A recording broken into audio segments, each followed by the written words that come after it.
Hello दोस्तों, स्वागत है आपका इस दिलचस्प और जानकारी भरी वीडियो में।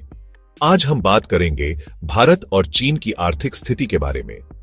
दोनों देश एक ही दौर में स्वतंत्र हुए थे, भारत 1947 में और चीन 1949 में।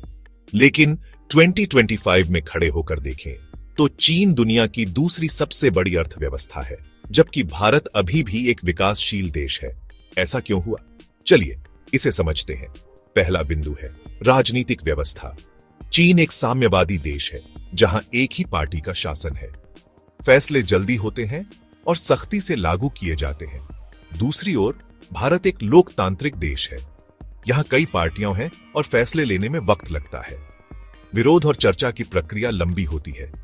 इससे कई बार विकास नीतियां धीमी हो जाती हैं। दूसरा बिंदु है आर्थिक नीतियां। चीन ने 1978 में देंग शियाओपिंग की अगुवाई में खुले बाजार और विदेशी निवेश को बढ़ावा दिया। सरकार ने पूंजीवाद को अपनाया और औद्योगिकरण तेजी से हुआ। दूसरी तरफ भारत में 1991 तक लाइसेंस राज था, जिसने उद्यमिता और निजी क्षेत्र के विकास को धीमा कर दिया। 1991 के आर्थिक सुधारों के बाद ही भारत ने वैश्विक बाजार के लिए अपने दरवाजे खोले।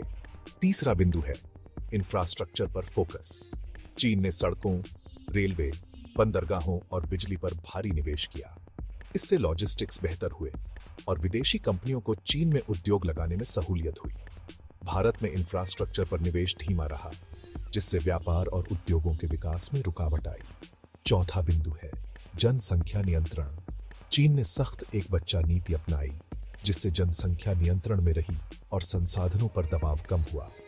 भारत में जनसंख्या तेजी से बढ़ी, जिससे शिक्षा, स्वास्थ्य और रोजगार पर दबाव बढ़ता गया।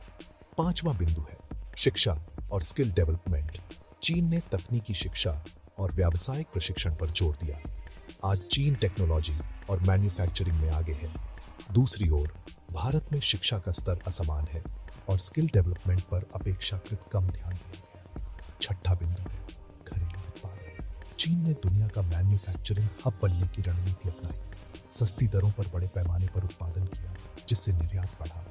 भारत में सेवा क्षेत्र, आईटी, बीपीओ का विकास हुआ, लेकिन मैन्युफैक्चरिंग में चीन जैसा फोकस नहीं दिखा। सातवां बिंदु है नवाचार और अनुसंधान। रिसर्च और इनोवेशन में चीन ने भारी निवेश किया।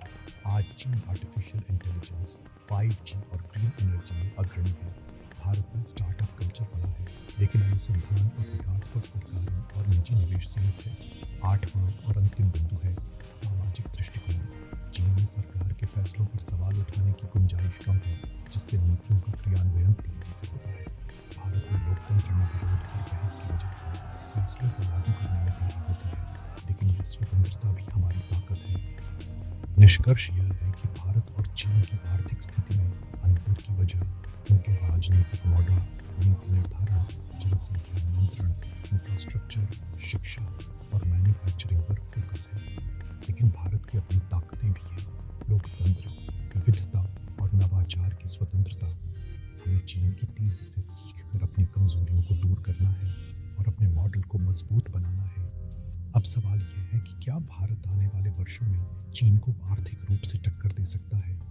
आपकी क्या राय है? कमेंट में जरूर बताइए और इस जानकारी को ज्यादा से ज्यादा लोगों तक पहुंचाइए। ऐसी ही जानकारी के लिए जुड़े रहें इस चैनल से। धन्यवाद।